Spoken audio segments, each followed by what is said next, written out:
Hello friend, कैसे हो आप सभी लोग। आई होप आप लोग एकदम बढ़िया और सुस्त होंगे। प्यारे बच्चों, आज के इस वीडियो में आप सभी लोगों को क्लास 12 केमिस्ट्री महत्वपूर्ण अपक्रिया को बताने वाला हूं।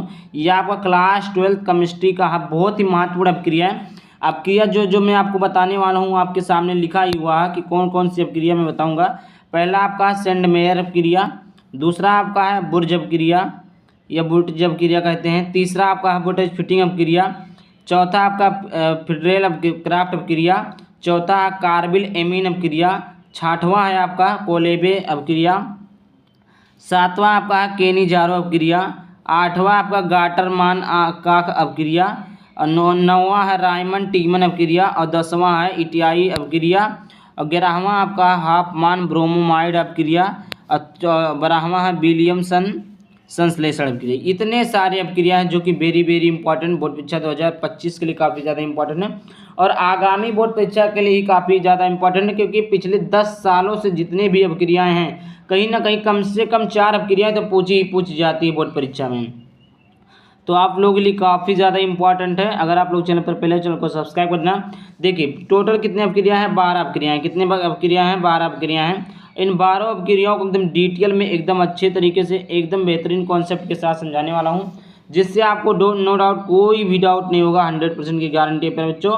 आप लोग इस वीडियो को देखने के बाद में दोबारा कोई वीडियो देखने की आवश्यकता नहीं पड़ेगी। समझ में आ गया। ये 12 अपक्रिया आपके लिए काफ़ी ज़्यादा इंपॉर्टेंट है। एक अपक्रिया जो होती है कम से कम 3 नंबर का बोर्ड परीक्षा में देखने को मिलता है। कितने नंबर का देखने को मिलता है? 3 नंबर का देखने को मिलता है। और देखिए बता दूं, ये आपका सेंडमेयर बोटज फिटिंग, ये 3 अपक्रिया होंगी और आपका ये हो गया और उसके बाद केनिजारो हो गया, रायमन टीमन हो गया और कार्बिल एमीन हो गया, फ्रीडल क्राफ्ट हो गया। इतने सारे अपक्रिया कम से कम बहुत ही ज़्यादा इंपॉर्टेंट, मतलब ये 6 अपक्रिया काफ़ी ज़्यादा इंपॉर्टेंट है।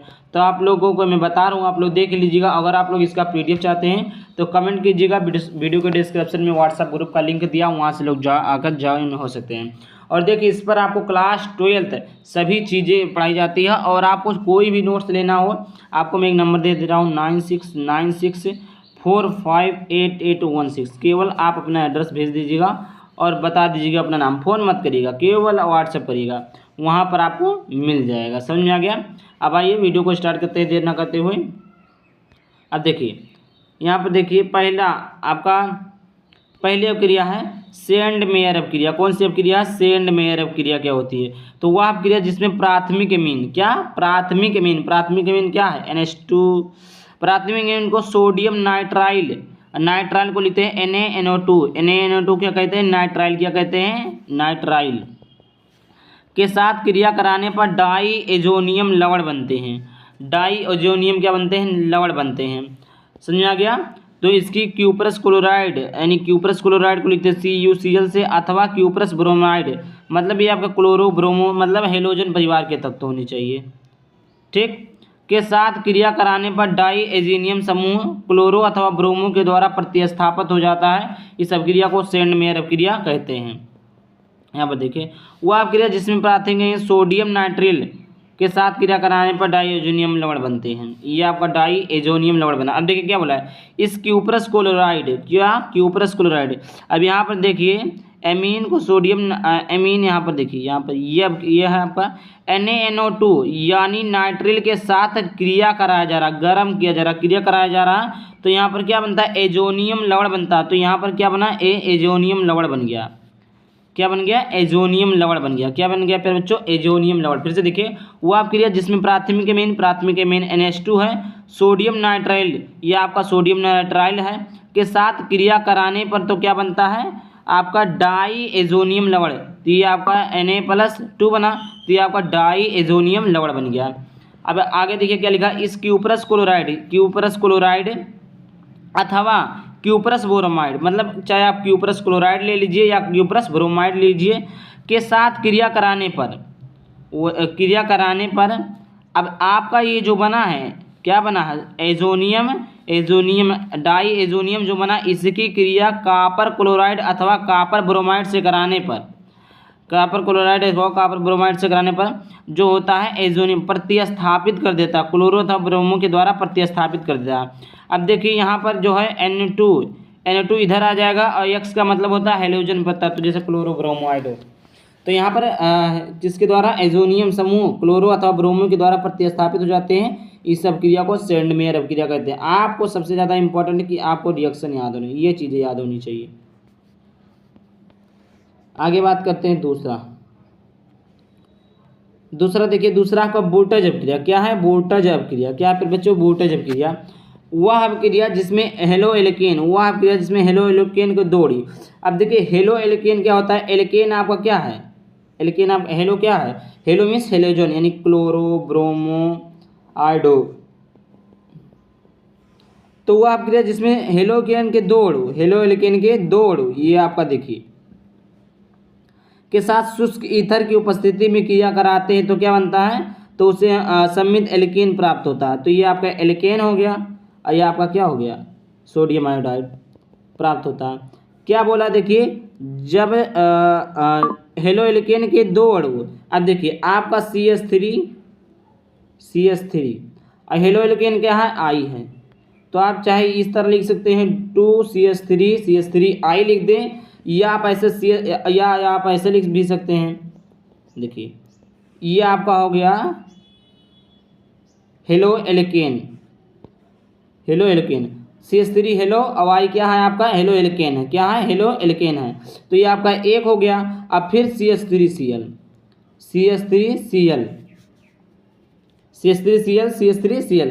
दो हेलो एल्केन के अणु हो गया। यहाँ पर क्या बोला है? जिसमें हेलो एल्केन के दो अणु, तो ये दो अणु हो गया। तो यहाँ पर यही चीज़ें तो लिखी हुई हैं। देखिए यहाँ पर लिखा CH3 मतलब हेलो एल्केन के दो अणु है। सोडियम के साथ शुष्क ईथर की उपस्थिति में क्रिया कराने पर क्या बनता है? एल्केन प्राप्त होता है। तो C2H6 आपका एल्केन प्राप्त हुआ। तो इसे हम क्या कहते हैं? वोल्टेज फिटिंग अभिक्रिया कहते हैं। क्या कहते हैं? वोल्टेज फिटिंग अभिक्रिया कहते हैं। दूसरा आपका देखते हैं, दूसरा आपका है वोल्टेज फिटिंग अभिक्रिया। वो आपका वोल्टेज अभिक्रिया था, वोल्टेज फिटिंग अभिक्रिया है वो अभिक्रिया जिसमें हेलो एल्केन के एक अणु, इसमें क्या बोला है? हेलो एल्केन के एक अणु होना चाहिए। जैसे देखिए आपका क्लोरो ब्रोमो आइडो, ये आपका क्या है? हेलोजन परिवार है। Hello means halogen.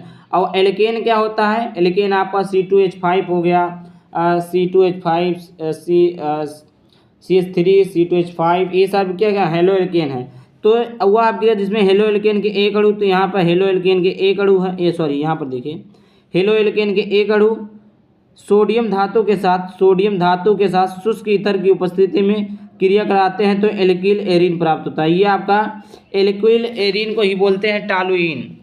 Alkyl arene को क्या बोलते हैं? टॉलुइन प्राप्त होता है। ये आपका क्लोरोबेंजीन है, या आप इसी को कहते हैं हेलो एरीन।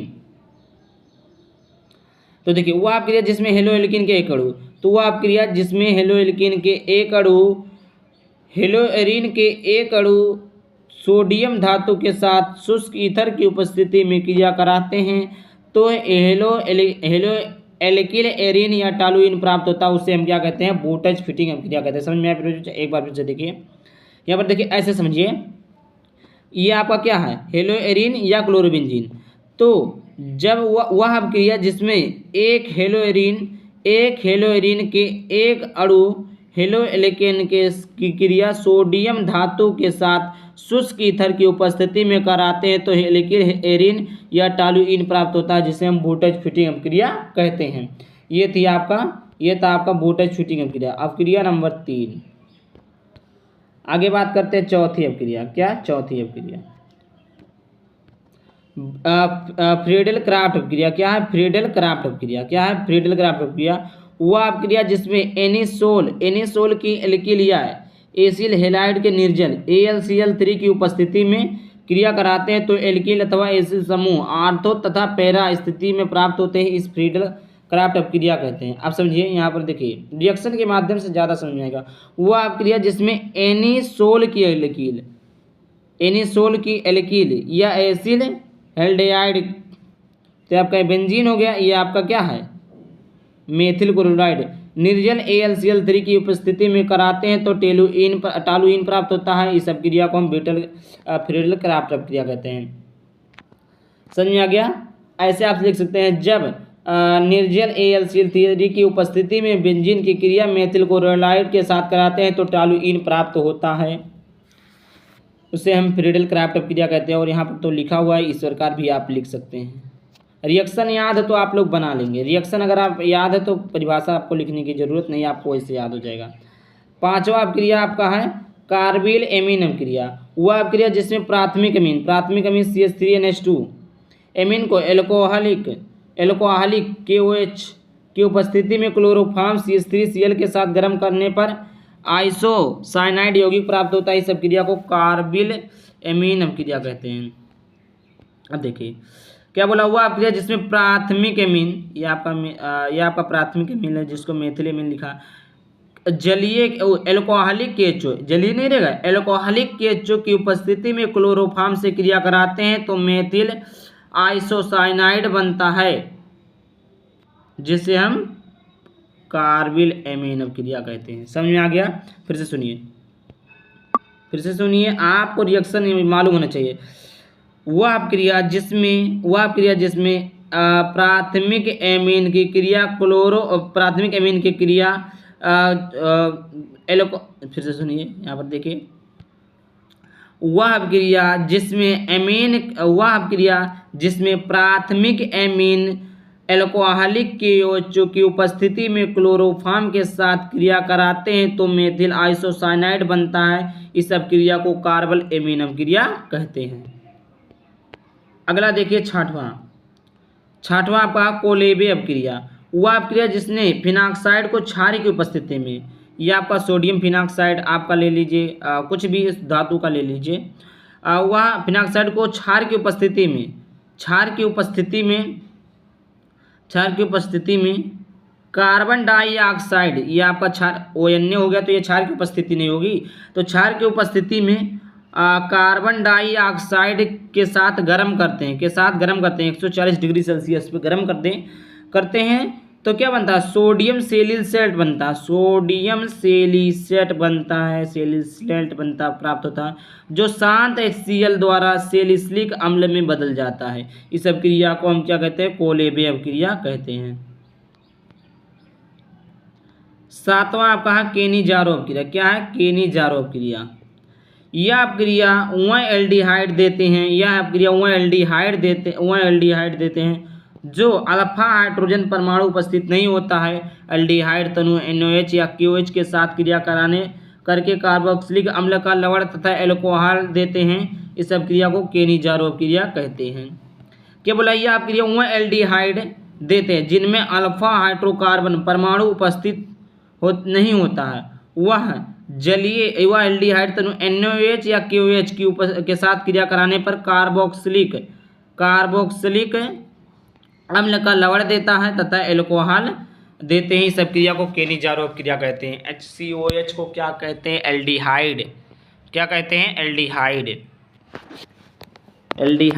यह अपक्रिया वह एल्डिहाइड देते हैं जिनमें अल्फा हाइड्रोकार्बन परमाणु उपस्थित नहीं होता है। समझ में आ गया? आगे बात करते हैं। आगे आपका गाटरमन काक अपक्रिया।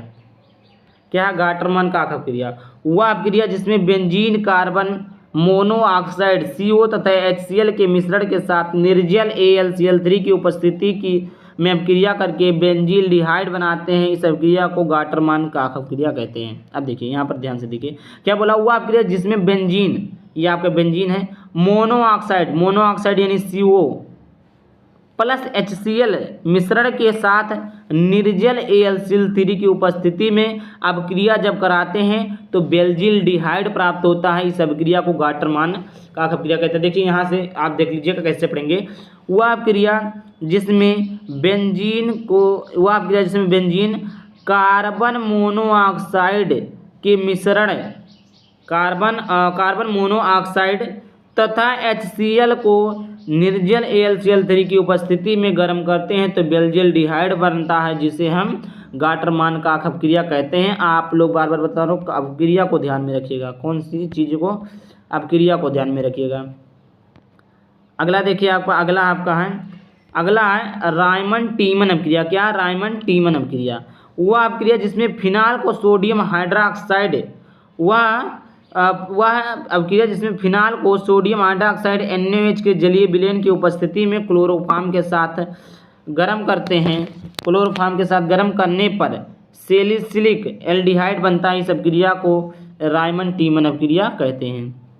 देखिए वह अपक्रिया जिसमें फिनाल, ये आपका क्या फिनाल है, फिनाल को सोडियम हाइड्रोक्साइड के जलीय विलयन, सोडियम हाइड्रोक्साइड के जलीय विलयन की उपस्थिति में क्लोरोफॉर्म के साथ गर्म करते हैं तो आपका सैलिसिलिक बनता है, सैलिसिलिक एल्डिहाइड बनता है। इस अपक्रिया को रायमंड टीमन अपक्रिया कहते हैं। यहाँ पर ऐसे समझिए, वह अपक्रिया जिसमें फिनाल को सोडियम हाइड्रोक्साइड के जलीय विलयन में क्लोरोफॉर्म के साथ क्रिया कराते हैं तो आपका सैलिसिलिक एल्डिहाइड बनता है। इस अपक्रिया को हम क्या कहते हैं, रायमंड टीमन अपक्रिया कहते हैं। आइए 10वें अपक्रिया को देखते हैं। 10वां अपक्रिया, 10वां है वह अपक्रिया जिसमें क्रोमिल क्लोराइड CrO2Cl2 द्वारा कार्बन डाइसल्फाइड की उपस्थिति में टॉलुइन का आंशिक ऑक्सीकरण होकर बेंजील्डिहाइड बनता है। इस अपक्रिया को इटाई अपक्रिया कहते हैं। C6H5CH3 आपका क्या टॉलुइन है, क्या बोला है, जिसमें क्रोमिल क्लोराइड की उपस्थिति में टॉलुइन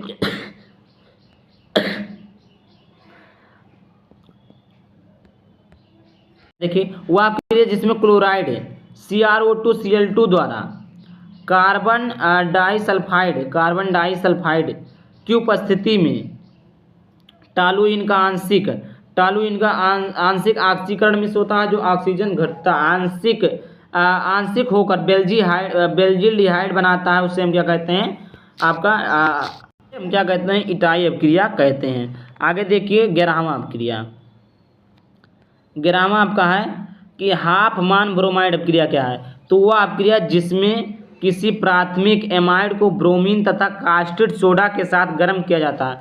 क्या बोला है, वह अपक्रिया जिसमें किसी प्राथमिक एमाइड, यह आपका प्राथमिक एमाइड है जिसे हम एस्टीमाइड कहते हैं, यह आपका प्राथमिक एमाइड है।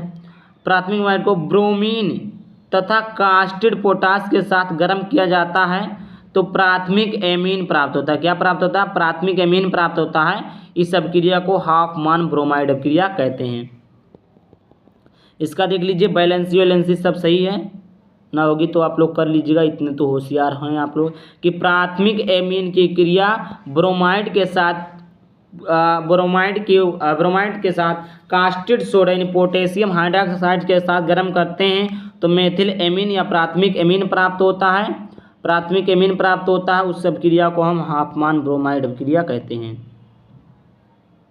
12 नंबर का अपक्रिया विलियसन संश्लेषण, वह अपक्रिया जिसमें सोडियम अल्फा ऑक्साइड की एल्किल हैलाइड के साथ गर्म करने पर ईथर प्राप्त होता है। इस अपक्रिया को विलियमसन संश्लेषण कहते हैं। देखिए क्या बोला, वह अपक्रिया जिसमें सोडियम एलॉक्साइड, तो आपका देखिए C2H5 क्या है, एलॉक्साइड होता है और सोडियम लग गया तो सोडियम एथॉक्साइड हो गया। सॉरी यहाँ पर क्या एलॉक्साइड या एथॉक्साइड को एल्किल हैलाइड के साथ, ये आपका एल्किल हैलाइड के साथ जब गर्म करते हैं तो क्या आपका बनता है, ईथर प्राप्त होता है। इस अपक्रिया को हम विलियमसन अपक्रिया कहते हैं। जैसे यहाँ पर देखिए सोडियम एथॉक्साइड है और एथिल ब्रोमाइड से क्रिया किए, गर्म कर दिए हम तो यहाँ पर डाई एथिल ईथर बन गया प्लस सोडियम ब्रोमाइड बन गया। तो आई होप देखिए 12 अपक्रिया थे, 12 अपक्रिया टोटल कितनी अपक्रिया थे, टोटल आपके 12 अपक्रिया थे जो कि आपको हमने समझा दिया। तो आई होप वीडियो वीडियो को लाइक करना है। चलिए वीडियो पहली बार सब्सक्राइब करना। चलिए मिलते किसी ने वीडियो टॉपिक के साथ। Bye, thank you. जय हिंद, जय भारत, वंदे मातरम।